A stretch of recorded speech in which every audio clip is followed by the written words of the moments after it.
Hello, everyone, and welcome back to Talk with Emma and Alex. I'm Emma. And I'm Alex. If you're listening right now, take a small breath, because you're doing something really good for your English today. Absolutely.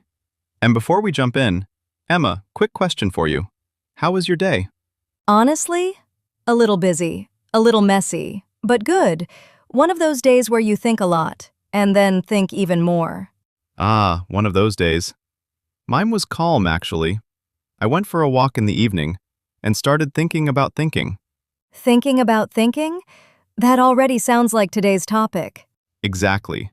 And before we get into that, if this podcast helps you even a little, please subscribe and stay with us.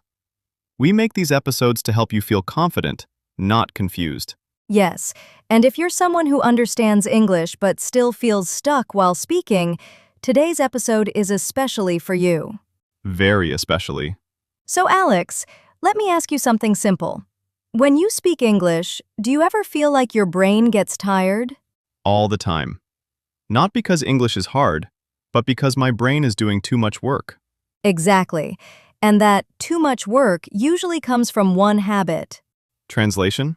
Yes, thinking in your own language first, translating, and then speaking. And by the time you speak, the moment is gone.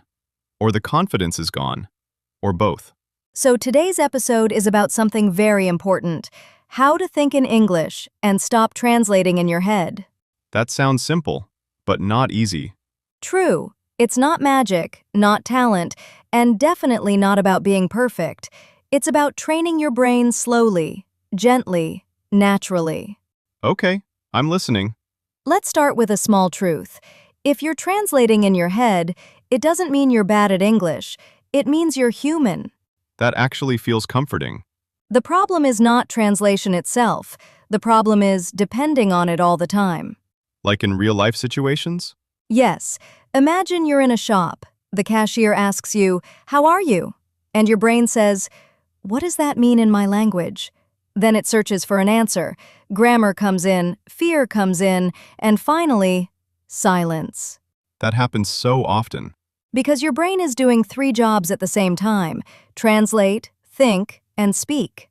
That's exhausting. So the first step is not speaking more, it's simplifying your thinking. How do we do that? Think like children. Children don't translate.